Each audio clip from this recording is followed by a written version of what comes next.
Alors bonjour à toutes et à tous, bienvenue sur dailyfx.fr, émission Wall Street Insider. Vincent Gann, comme chaque après-midi à 15h15, pour vous accompagner dans cette session du mardi 2 décembre, qui sera, ma foi, assez vide sur le plan des fondamentaux. Alors, sur cette première semaine du mois de décembre, c'est la journée la plus légère, la plus light, sur le plan des fondamentaux. Il y a cependant des statistiques américaines cet après-midi, mais qu'on peut considérer comme étant de second plan. En tout cas, ce ne sont pas ces statistiques qu'on met le plus souvent en avant comme étant de forts facteurs d'influence pour le marché. Par contre, dès demain, les choses sérieuses reprennent, dès demain matin d'ailleurs, avec les chiffres du PIB pour la zone euro, et après bien sûr le bal des banques centrales. Demain, la Banque centrale du Canada, jeudi, Banque d'Angleterre, Banque centrale européenne, le rapport NFP, tout un tas de statistiques américaines. Alors quels sont aujourd'hui ces chiffres de second plan? Eh bien, je vais quand même les nommer, on peut les regarder. Il y avait déjà des indicateurs à 13h45, 14h55 le Redbook, 15h45 l'ISM de New York. Alors c'est un indice, je pense, manufacturier, en tout cas ça fait partie un peu de la classe des indices avancés du type PMI. Celui-là est plus secondaire, et donc il tombera à 15h45. Et à 16h, les dépenses de construction au rythme mensuel, donc là ça concerne plutôt aussi l'industrie et puis peut-être aussi la partie immobilier. Et enfin, ce soir à 22h45, les ventes de véhicules aux États-Unis, donc plutôt un élément susceptible d'influencer les titres du secteur automobile à Wall Street. Alors d'ailleurs aujourd'hui, les titres du secteur automobile était plutôt sous pression. Alors je crois que dans l'indice CAC 40, à travers notamment l'évolution du titre Renault ou du titre Valeo, ce que je vous propose cet après-midi, c'est simplement les graphiques H4. Voilà. On observe la tendance sur les graphiques H4. J'ai en tête la tendance de l'horizon de temps supérieur, donc je pourrais éventuellement la repréciser. Mais on va se concentrer sur une trentaine d'actifs, 15 paires de devises et puis 15 actifs des autres marchés pour envisager d'éventuelles stratégies ou suivi de stratégies. Alors commençons par quoi? Le Forex. Voilà. Pour ne pas changer. Je vais simplement prendre les paires de devises ici de ma liste dans l'ordre. En clair, c'est simple. On partira de la UD-CAD, AUD-CHF, AUD-Yen, AUD-NZD, etc., etc. On descend dans l'ordre alphabétique et nous terminerons par l'USD-Yen, donc à peu près une vingtaine d'actifs. Je commence donc par l'AUD-CAD. Alors, pas grand chose à dire sur l'AUD-CAD. Pourquoi je le mentionne? Parce que ici, il est tout simplement dans ma liste de graphiques H4. Pourquoi j'en parle aujourd'hui? Parce que je pense qu'on a davantage atteint un objectif de cours. Alors éventuellement si vous étiez vendeur, c'est toujours intéressant à savoir. On avait donné un signal de vente important le 19 novembre.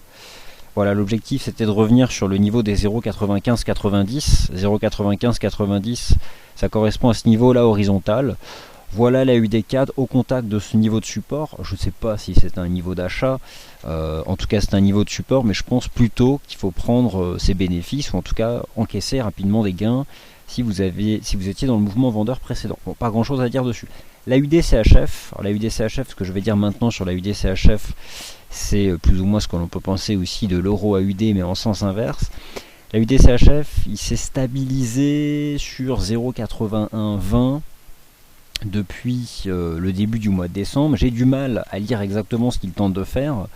J'ai l'impression qu'on se stabilise entre 0,8230 et 0,8140. On était précédemment dans un range entre 0,82 et 0,8450. On tente d'en sortir par le bas, mais rapidement on retrouve ici ce niveau de support. Il y a quand même une forme de résilience, je trouve, à court terme sur la UD-CHF. Alors, écoutez, au-dessus, je dirais les 0,8170, qui sont un seuil défendu encore ce matin. Au-dessus de 0,8170, c'est un marché qui peut revenir chercher 0,8260. Bon, sans grande conviction. Dès lors que je n'ai pas une forte conviction, je préfère aller rapidement sur l'actif. Je parlerai tout à l'heure, bien sûr, des matières premières et notamment des pétroles. Il y a encore des choses à faire, je pense, en décembre sur le pétrole. Un peu plus intéressant car il s'agit d'une paire en yens, la UD-Yen. La UD-Yen n'est pas la paire en yens la plus intéressante actuellement. On peut davantage se tourner du côté du GBP-Yen ou encore du CAD-Yen, voire même de l'USD-Yen ou encore de l'Euro-Yen. Cependant, de quoi s'agit-il sur la UD-Yen? Eh bien, nous sommes dans un flat entre 100 et 101,24. Alors la dernière fois que je vous en ai parlé, c'est lorsque le marché est revenu pour la première fois sur le niveau des 100. À l'intérieur de ces deux bornes, je ne vois pas grand chose à faire. Ce qui serait un bon signal, ce serait de voir la UD Yen finir par réussir à refranchir les 101,24 qui sont ce niveau horizontal, et dans ces cas-là, envisager un retour sur les 102,40. Donc, plutôt surveiller cette zone-là. Alors ensuite, on a probablement une ligne de tendance haussière qui est maintenant nouvellement créée par le marché, qui est celle-ci, qui soutient désormais les cours. Alors, tant qu'on tient cette dynamique, on peut envisager d'une part un marché capable de revenir chercher ici les 101,24 et en effet ensuite, dans un second temps, franchir pour aller chercher les 102,40. Voilà pour l'AUD Yen. L'AUD NZD. Alors l'AUD NZD, je vous en ai parlé hier en amont d'une décision de politique monétaire de la Banque centrale d'Australie. C'était la nuit dernière. Je vous invite à lire le communiqué de presse d'ailleurs qui est à disposition sur le site de la RBA. Un niveau m'intéresse, toujours pareil. La ligne de tendance haussière en place depuis le début de l'année. Faut pas se presser, je pense que le marché va aller la chercher. Alors elle est figure ici sur ce graphique H4.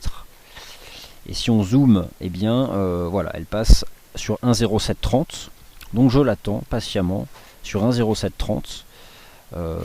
Pourquoi ne pas laisser traîner un ordre d'achat limite? Parce qu'à mesure qu'on dérive à plat, le positionnement de la ligne de tendance peut changer, puisque c'est une oblique ascendante. Donc plus on avance dans le temps, plus le point de contact remonte. Ça pourra à un moment ou à un autre peut-être se situer un peu au-dessus d'un 0,730. Donc il faut simplement l'avoir en tête et l'avoir en visuel.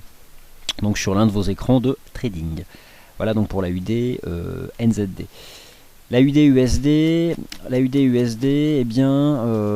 tient. Alors la UD USD, j'en parlerai tout à l'heure parce que en fait c'est un graphique de long terme que j'ai oublié de vous montrer hier soir dans le bilan du mois de novembre et dans les prévisions du mois de décembre. Donc j'en parlerai tout à l'heure. Il y a une ligne qui attrape en fait tous les creux qui me paraît sympathique. Et en tout cas, sur le très court terme, il n'y a pas, je pense pas grand chose à dire, si ce n'est que on tient à nouveau ces 0,8436, mais je n'y ferai pas grand chose pour le moment.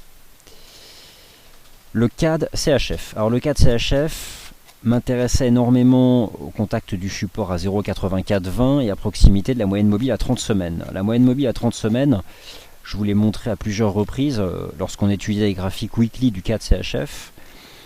Puisqu'elle a changé de pente, elle est ascendante depuis le début de l'année, enfin depuis le printemps dernier. Maintenant elle accompagne les cours à la hausse, et d'ailleurs dès que le marché s'en approche, disons voilà, on voit quelques dizaines de pips, il rebondit, donc on a une belle réaction là du CAD CHF. Maintenant on teste une résistance 0,8532, on peut prendre des bénéfices. Par contre je ne vendrai pas cette résistance parce que elle est susceptible d'être débordée. En tout cas, voilà, moi j'ai un peu cette vision-là de la UDCHF, une espèce de canal haussier à faible pente, soutenu, accompagné par la MM 30 semaines. Donc au fond, je verrai davantage maintenant les 0,8532 comme une résistance à franchir dans le sens de la tendance pour aller chercher plus haut. Maintenant, là, on est sous résistance. Le marché a gagné 120 pips depuis le niveau de support horizontal à 0,8420. Donc il y a un trade qui est bouclé en somme. Voilà donc où nous en sommes là sur la UD CHF. Sur le CAD CHF, pardon. Le CAD Yen, beaucoup plus intéressant. Alors il s'agissait d'une idée de trading hier, je crois, lorsque les cours évoluaient dans un espèce de drapeau, qui petit à petit a ramené les cours au contact d'une ligne de tendance haussière en place depuis le 21 octobre 2014. Signal d'achat a été donné hier après-midi sur ce grand corps ici en H4, confirmé par la sortie par le haut de ce drapeau, et maintenant les cours sont guidés par une espèce de ligne de tendance avec un angle peu marqué, je sais pas, on doit être autour de 35-40 degrés grand max. Il y a un premier support horizontal à 104,60. Alors, tant qu'on tient cette oblique, on peut en effet rejoindre les 105,30. Je ne sais pas combien de temps on va être capable de garder cette oblique-là, sachant qu'il y en a une seconde que je surveille derrière, c'est-à-dire qu'il ne faut pas exclure la possibilité d'un pullback sur 104,40. Mais bon, voilà, tant qu'on tient, dirons-nous, les 104,60, eh bien c'est susceptible de suivre son petit bonhomme de chemin en direction des sommets de novembre dernier, donc qui sont les sommets annuels ici sur le CAD Yen. Le CAD Yen qui peut bénéficier aussi, à travers le dollar canadien, d'un scénario de poursuite du rebond technique des cours du pétrole. Je parlerai tout à l'heure du Brent et du WTI. Alors, je ne sais pas pourquoi ces deux actifs se trouvent ici, mais ils ne devraient pas. Cependant, voici la configuration 4 heures de l'indice IBEX. Cette configuration m'intéresse parce que, eh bien, on a fait une jambe de hausse entre le 20 novembre et le 25 novembre, et on fait un espèce de flat maintenant, un triangle, je pense un petit triangle symétrique. Voilà, en H4, donc qui est pas mal. Et donc je le surveille pour une résolution haussière, et puis derrière aller chercher les 11 000 points. Donc ça, je pense que c'est une configuration de pause à surveiller sur l'IBEX, qui eh bien, semble bien parti pour finir par en sortir par le haut en fait. On fait un espèce de fanion tout en haut d'une jambe de hausse. Donc voilà, l'idée c'est d'aller chercher les 11 000 points sur l'IBEX d'ici la fin d'année. L'euro CAD et le CAD CHF. Alors le CAD CHF, on en a parlé tout à l'heure, il a atteint un niveau de résistance, donc on en retrouve ici la traduction avec un support à 1,41 sur l'euro CAD. Il y a un support qui m'intéressait sur le CAD CHF qui correspond à la résistance ici à 1,4268 sur l'euro CAD. Mais je n'y ferai pas grand chose en fait. Honnêtement, là j'ai pas vraiment de visibilité sur ce que réalise l'EuroCAD, si ce n'est qu'il y a peut-être ici une ligne de tendance H4 qui est pas mal. Voilà, c'est celle-là aujourd'hui qui soutient les cours. Donc, au même titre où on peut anticiper un repli sous résistance à court terme du CAD CHF, eh bien nous pourrions assister à une hausse en direction des 1,4180 de l'EuroCAD. Mais enfin voilà, là on est, c'est un peu moins directionnel. Je comprends pourquoi ça tient. On tient cette oblique, peut-être revenir chercher ces 1,4190. Après à moyen terme, c'est, pardonnez-moi l'expression, un sacré bordel. Cette espèce de, je sais absolument pas ce qu'on fait depuis le mois de septembre dernier.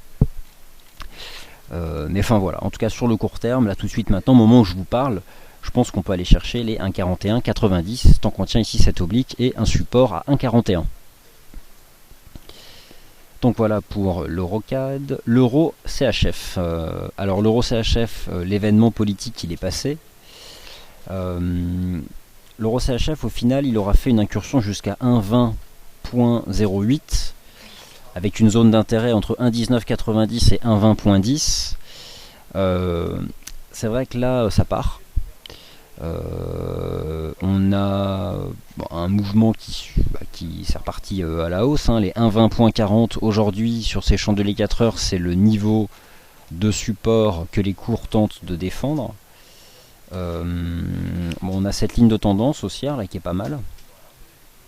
Et je pense qu'en effet l'euro CHF peut jouer tout son rôle en décembre dans ce qui serait un comportement au moins neutre de notre indice devise euro index. Donc c'est pas mal là ce que fait l'euro CHF.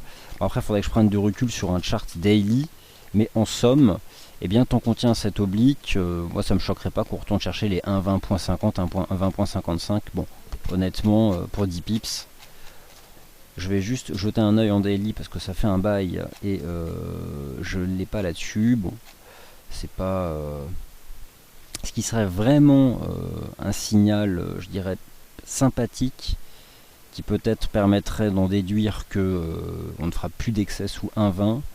Ce serait, je pense, en daily, refranchir les 1,20.60. Et dans ces cas-là, un marché capable de revenir chercher les 1,21.20.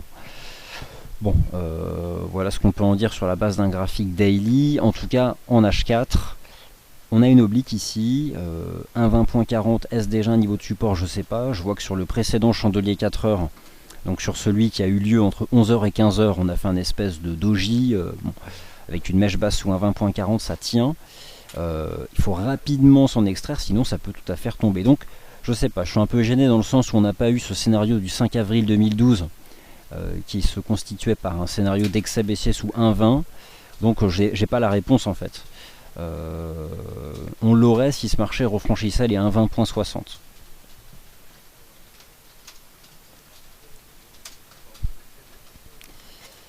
L'euro GBP, rien à dire depuis hier, c'est un flat autour des 0,79. C'est comme le GBP CHF, on dérive à plat, sans direction. L'euro yen. L'euro yen m'intéresse. Il y a une ligne de tendance haussière qui est pas mal depuis le 10 novembre 2014 sur l'euro yen. Je pense que le marché a formé un support ici à 147,40 et que tant qu'on tient les 147,40, on peut se diriger vers les récents tops. Donc ça m'intéresse, l'euro yen. Et ce donc limite une stratégie d'achat protégée par un stop sous les 147,40 pour viser les sommets annuels. Moi je trouve ça tout à fait plaisant ici sur l'euro yen et de manière générale les niveaux de support ici sur les paires en yen. Donc voilà, ça ce sont des choses qui m'intéressent. Ensuite, alors l'euro NZD ne m'intéresse pas en l'état, c'était davantage le GBP NZD. Donc on a en effet une configuration qui est plutôt haussière sur le court terme, là, sur le GBP NZD depuis le 18 novembre. Je pense que le GBP NZD peut revenir chercher les 2,0166 qui sont ces sommets ici du 26 novembre. Donc on a une ligne de tendance H4 qui est pas mal. Et puis là on a un chandelier 4 heures, qui est plutôt sympathique en fait. Celui de ce matin était pas mal, on a cassé cette oblique, donc voilà. Je pense que le GBP NZD peut revenir chercher les 2,0166. 2,0166 protégé par exemple parce qu'il sera un stop sous les 2 maintenant. Alors en termes de rendement risque c'est un peu limite puisque là il y a autant à prendre qu'à gagner au moment où je vous parle. Simplement si vous y êtes, eh bien en ce qui concerne la direction du marché et un objectif de cours, je pense que nous pouvons aller chercher les 2,0166. J'ai le sentiment que alors attendez, je vais aller rechercher ça. Voilà, alors parmi toutes les paires en livres sterling, le GBP yen m'intéressait parce qu'il faisait une espèce de flat sous ses sommets à 186,12. Il en est sorti par le haut hier matin. Ensuite, on a fait plein de petits chandeliers qui ont montré que les 186,10 étaient support. Et ce matin, on a fait une impulsion haussière, donc 186,10 c'est support. Alors maintenant, je vise, je vais vous donner l'objectif, mais je pense qu'on peut viser 188. Donc j'en attrape ici, je vais simplement attraper la hauteur totale de ce qui était avant le précédent range. Et disons que... Alors 188 c'est un niveau de résistance historique, je suis allé chercher dans les résistances de 2008. Les targets au-dessus de 186,12, c'est d'aller chercher 187,40, 188 et 188,25. Bon, en tout cas, elle est pas mal. Enfin, moi j'aime bien cette paire là, c'est une paire directionnelle, c'est une paire en yen. Il y a aussi de la livre sterling. Peut-être que demain il y aura aussi en amont de la Banque d'Angleterre des spéculations plutôt favorables sur la livre sterling. Enfin, en tout cas, sur le plan d'analyse technique, on a donné un signal d'achat hier sur le GBP yen et il y a des objectifs de cours qui se trouvent encore plus haut, tout simplement plus haut. Alors, le GBP CHF, c'est comme l'euro GBP, j'ai du mal c'est flat en fait depuis le 24 novembre, donc j'ai du mal à y voir clair. Le GBP AUD, j'en ai déjà parlé hier. Le GBP NZD, je viens d'en parler. Le GBP USD subit la loi du dollar US, comme l'euro dollar d'ailleurs. Puisqu'aujourd'hui le dollar US, vous l'avez ici sous les yeux, il vient d'enchaîner 12 heures consécutives de hausse, enfin 12 heures. Il vient d'enchaîner 8h30 consécutives de hausse et il s'attaque à ses récents tops ici, donc les 11 406 points. Donc le marché peut repartir à l'assaut ici et tenter de les franchir à nouveau et d'inscrire d'ailleurs de nouveau plus haut. C'est ce qu'on retrouve d'ailleurs à travers l'USD Yen. Alors l'USD Yen, j'avais un objectif à 120 yens pour la fin de l'année. Va-t-on aller le chercher? On verra bien. En tout cas, on a fait un plus haut à 119,25. On fait des nouveaux tops et au fond hier, je vais être honnête, on était revenu et je me demandais si on faisait un pullback sur cet ancien triangle. Et en fait, on a fait le pullback en rebondissant sur 117,90. et derrière ça repart, bon, attestant du fait que le yen reste faible, le dollar reste fort. Au final, ce sont des tendances qu'on observe depuis plusieurs mois et elles sont toujours là. Donc, USD Yen aujourd'hui fait de nouveaux sommets annuels et désormais le niveau des 118,97 doit confirmer son rôle de support pour envisager derrière la poursuite de la hausse en direction des 120 yens. Peut-être déjà un signal positif que le GBP Yen aurait donné. Hein. Alors, que penser des indices US? Je pense que le Nasdaq 100 constitue une opportunité d'achat. J'ai le sentiment que le Nasdaq 100 en H4 offre une forme de configuration de divergence haussière cachée. Alors l'avantage de ces divergences, c'est qu'elles vont dans le sens de la tendance. Et lorsque je regarde le Nasdaq 100 sur cet horizon de temps, j'ai un plus bas ici sur l'indicateur, par rapport à ce point-là, que je ne retrouve pas sur l'indice. Donc au-dessus des 4280 points, je pense que le Nasdaq 100 peut repartir à la hausse. On peut envisager des stratégies d'achat d'ailleurs sur le Nasdaq 100. Des stratégies d'achat qui seraient protégées par un stop sous les 4271. Donc un achat du Nasdaq 100 protégé par un stop sous les 4271 pour aller chercher cette résistance à 4346. C'est l'indice le plus bullish de tous les indices boursiers, c'est le Nasdaq, ça paye tout le temps. Après c'est qu'un petit support, et c'est vrai qu'on est loin des précédents top annuels qui sont à 4125. Cependant, eh bien, une stratégie d'achat là me plaît sur le Nasdaq 100. Le Dow Jones, lui, il a toujours une configuration bullish. D'ailleurs, je vais vous le montrer ici en intraday. On réagit bien ici sur cette oblique, donc je pense que vous pouvez acheter. En tout cas, c'est une stratégie protégée par un stop sous ce support ici à 4271.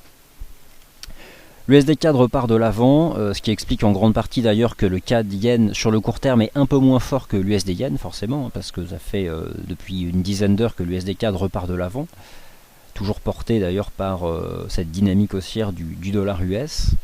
Donc voilà, c'est finalement cette force relative CAD yen USD yen, avec un USD yen qui fait déjà des nouveaux sommets, mais je pense que le CAD yen finira par suivre, tôt ou tard, il suivra le mouvement et lui aussi inscrire des nouveaux tops. Donc je pense qu'il faut s'intéresser au CAD yen sur support, et nous avons donc nous avons un niveau par contre ici qui est malmené. Cependant il en existe un à 104,40. Si je le prends ici, l'idée c'est quoi maintenant? Je pense que cette ligne c'est de l'H4, c'est vraiment de l'intraday. Ce qu'il faut surveiller, ce serait un pullback sur cet ancien drapeau et sur cette ligne de tendance ici, donc celle qui me paraît quand même la plus à même d'agir. Donc surveillez-la, et l'idée c'est quoi? C'est à terme d'avoir un scénario proche de ce qu'a fait ici l'USD yen, sortir par le haut, faire un pullback et relancer. Bon voilà, tout ça se déployant dans le sens de la tendance.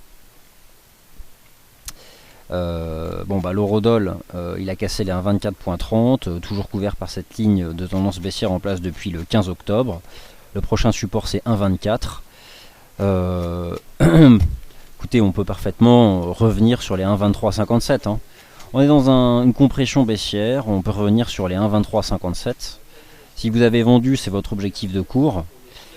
Ce qui correspond finalement à un USD CHF qui va monter à 0,9740, puis revenir chercher bien ces récents tops. On les retrouve ici en sens inverse. Donc si on vise 0,9740 sur l'USD CHF, ce sont les 1,2360 sur l'euro-dollar. Alors, voilà pour ces actifs-là. Je vais... Alors, c'était l'USD Yen que je voulais mettre. Alors maintenant, alors un instant, les indices boursiers. Et on va commencer par le CAC. Ah oui, je voulais afficher ici le S&P 500. Non, pas le SP, c'était le Nasdaq 100.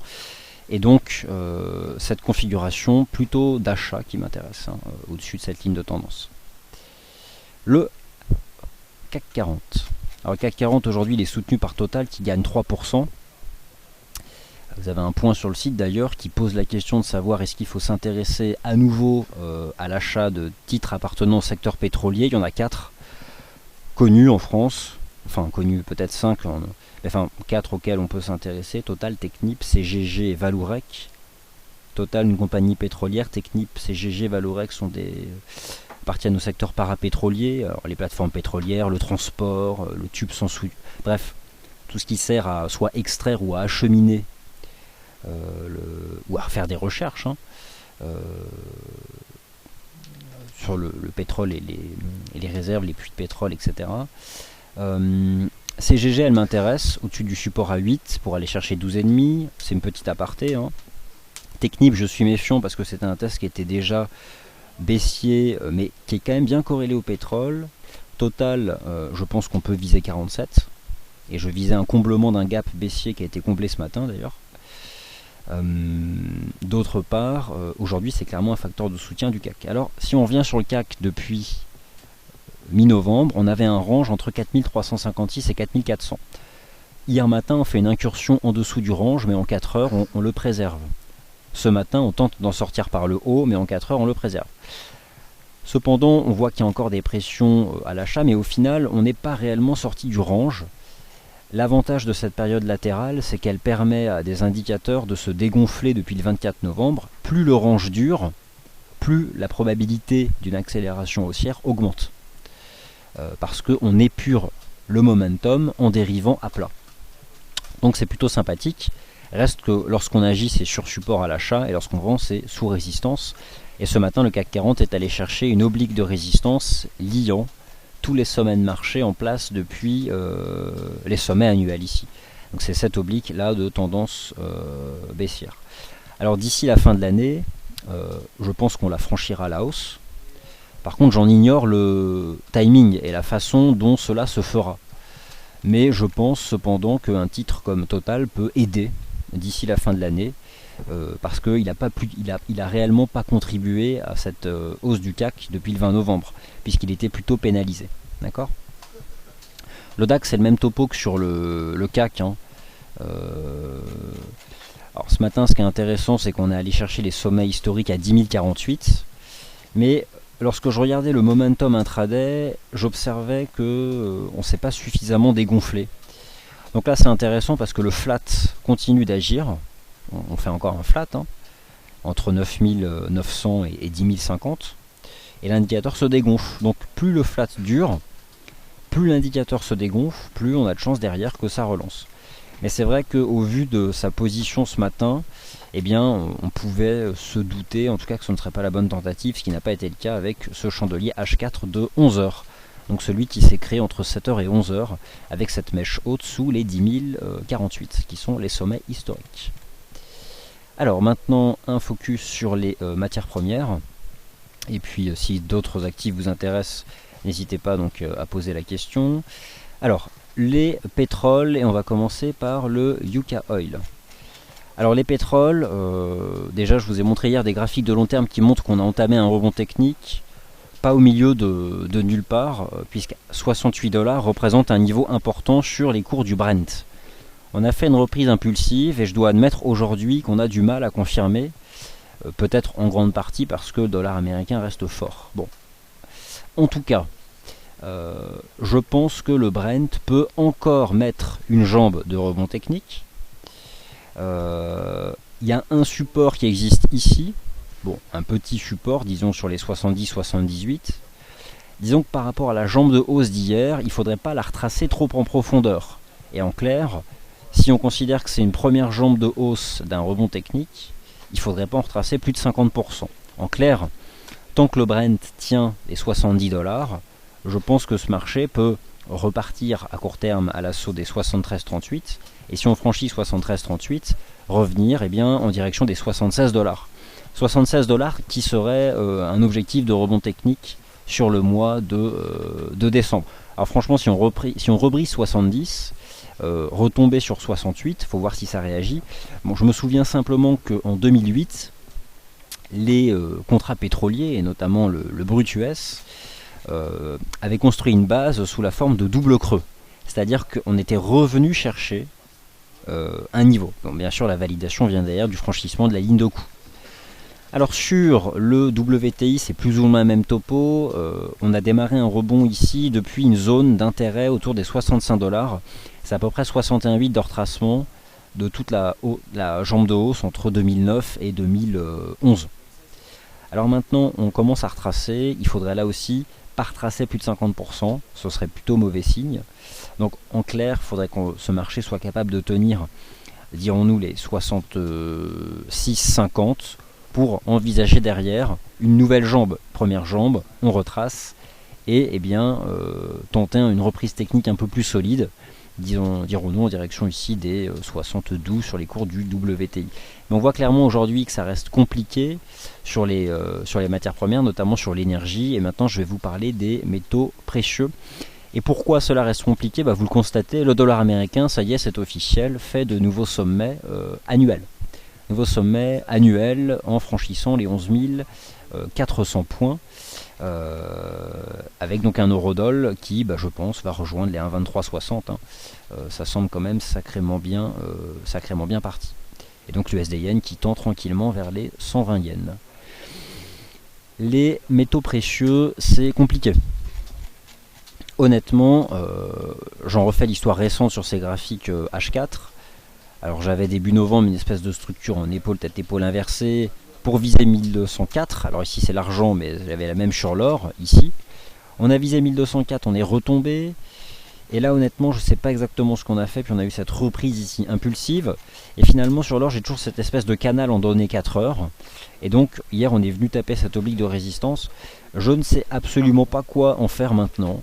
Si ce n'est qu'au fond, tant qu'on tient 1178, pourquoi pas, comme sur les pétroles, envisager que nous aurions fait une jambe de hausse puissante, avec du volume ici, qu'on la retrace avant d'en mettre une autre. Donc là aussi, en appliquant ce ratio de 50%, je n'aimerais pas revoir l'or retomber sous 1180.